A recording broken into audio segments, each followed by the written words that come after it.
Use பண்ணாலே போதும். 1 litre தண்ணி கூட அப்சர்வ் பண்ணி ஒரு இடத்துல இருந்து இன்னொரு இடத்துக்கு ஈஸியாக வந்து கேரி பண்ணி கொண்டு வைக்கிறது. ஒரு பொருள் தண்ணி கூட வெளியே சிக்காது. நீங்கள் யூஸ் பண்ணுறது வந்து பார்த்தீங்கன்னா ஃப்ரண்ட் பேர் தான் நான் தான் தருதுல நீங்கள் ஃப்ரண்ட் பண்ணிங்கன்னா தண்ணி ஃபுல்லாக வந்து பார்த்தீங்கன்னா வெளியே ரிலீஸ் ஆகும்.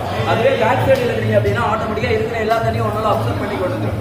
ஏதாவது ஒரு இடத்துல தண்ணி சிந்திருச்சு, டீ காஃபி குழம்பு ஏதாவது சிந்திருச்சு அப்படின்னா நீங்கள் துணி வச்சு தொடப்பீங்க, ஃபேன் போட்டு காய வைக்கிறீங்களா, அது எதுவுமே தேவை கிடையாது. இந்த இடத்துல லைட்டாக வந்து பார்த்தீங்கன்னா பேக் சைடு நீங்கள் டிப் பண்ணி மட்டும் எடுத்துக்கோங்க. இருக்கிற எல்லா தண்ணியும் பார்த்தீங்கன்னா அப்படியே அப்சர்வ் பண்ணி கொண்டு வந்துடும். அதே மாதிரி மெயினாக வீட்டில் வந்து பார்த்தீங்கன்னா கண்ணுக்கு தெரியாத தூசி, மண், டஸ்ட்டு, வேறு இந்த மாதிரி ஏதாவது நீங்கள் எவ்வளோ தான் க்ளீன் பண்ணாலும் அந்த டஸ்ட் அப்படியே தான் இருக்கும். நார்மலாக இதை வச்சு லைட்டாக நீங்கள் டிப் பண்ணி மட்டும் விடுங்க, அந்த டஸ்ட் எல்லாமே இதிலே வந்துடும். நம்ம லைட்டாக வாட்டரை டிப் பண்ணிட்டு கை டிப் பண்ணுற அவசியம் எதுவுமே கிடையாது. ஹேண்டில் லெவல் தனியாக கொடுத்துருக்காங்க, ஹேண்டில் லெவல் மட்டும் பிடிச்சி எடுத்து விட்டாலே போதும்.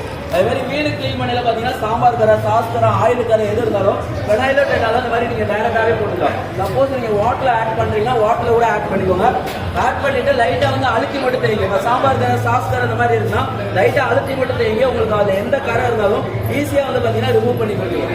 அதே மாதிரி எந்த ஸ்பாஞ்சினாலும் உங்களுக்கு ஆசிட் பட்டாலும் தீ பட்டாலும் ப்ராப்ளம் ஆகும். இது மெயினாக எதுவும் சொல்லணும்னா பாத்ரூம் சைட்லாம் வந்து பார்த்தீங்கன்னா உங்களுக்கு க்ளீன் பண்ணி தான் ஹார்பிக்கெல்லாம் வச்சு யூஸ் பண்ணுங்க. ஹார்பிக்கெல்லாம் என்ன ஆகும்னா உங்களுக்கு அப்படியே மெல்ட் ஆகும். இது வந்து பார்த்தீங்கன்னா உங்களுக்கு எது பட்டாலும் ஆகும். இது வந்து PVS sponge mop madam, polymer எத்தனால்பாங்க. அதே மாதிரி ஹைட் அட்ஜஸ்ட் பண்ணுறீங்க, எந்த அளவு ஹைட்டு தாவே நீங்கள் கூட்டினாலும் கூட்டிக்கலாம், கம்மி பண்ணாலும் கம்மி பண்ணிக்கலாம். ஹைட்டு கம்மி பண்ணுறீங்கன்னா சைடில் வால் க்ளீன் பண்ணுறீங்களா, கிச்சன் சைடு அது சேஃப் ஆகும். ஹைட்டு மேலே ஏற்றுறீங்கன்னா ஒற்றை அடிக்கிறது வச்சு யூஸ் பண்ணிக்கலாம். நீங்கள் 3 வருஷத்துக்கு வந்து அந்த ஸ்பாஞ்சு மட்டும் மாற்றினா போதும். ஒவ்வொரு டைம் நீங்கள் மாற்றணுங்கிற அவசியம் இல்லை.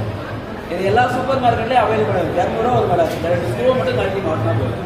ஒரு கிளீனிங்கெல்லாம் ரொம்ப ஈஸியாக இருக்கும். லைட்டாக வாட்டர் டிப் பண்ணிவிட்டு இந்த மாதிரி ஈஸியாக பண்ணிக்கலாம். சும்மா ட்ரை பண்ணி பாருங்க.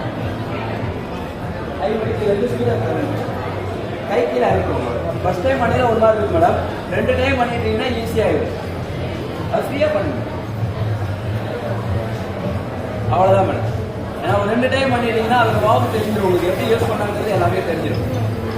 நீங்கள் ஏதாவது ஒரு இடத்துல தண்ணி சின்னா கூட வந்து பார்த்தீங்கன்னா ஈஸியாக க்ளீன் பண்ணிக்கலாம் உங்களுக்கு மேடம். இது வெளியே கொடுக்கல வந்து பார்த்தீங்கன்னா 990 வரும் மேடம். டிஸ்கவுண்ட் போக பார்த்தீங்கன்னா உங்களுக்கு வந்து 690 தான் வரும். சொல்லுங்க மேடம், இதை மட்டும் இருக்குது கிடைக்கும். ரொம்ப சேஃபாக தான் உங்களுக்கு 1 வருஷம் வாரண்டி இருக்குது மேடம். சப்போஸ் வேறு எதுவும் போனாலும் நீங்கள் மாற்றிக்கலாம். ஏன்னா இது வந்து பார்த்தீங்கன்னா அவ்வளோ சீக்கிரம் ப்ராப்ளம் எதுவும் வராது மேடம். ஏன்னா இது எல்லாம் மேனுவல் தான், நமக்கு எலக்ட்ரிக்கல் கிடையாது, மேனுவல் தான். லைஃப் லாங் நீங்கள் தாராளமாக வச்சு யூஸ் பண்ணிக்கலாம். கலர் மட்டும் மாறிக்கலாம், செட் பண்ணிக்கலாம்.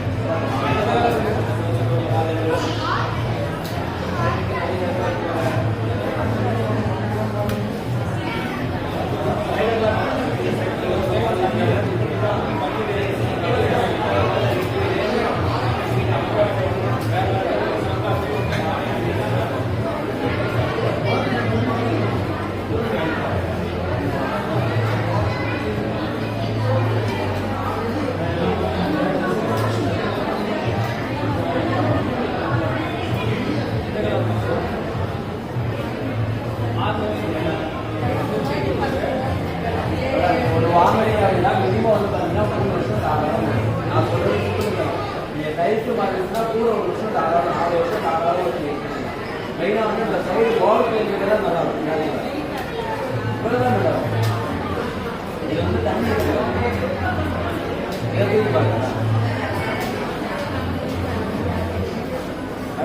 இந்த எச்சரிக்கை இதை பண்ணி பாருங்க. ஏன்னா அது லைட்டு கம்மியாக இருக்கும்.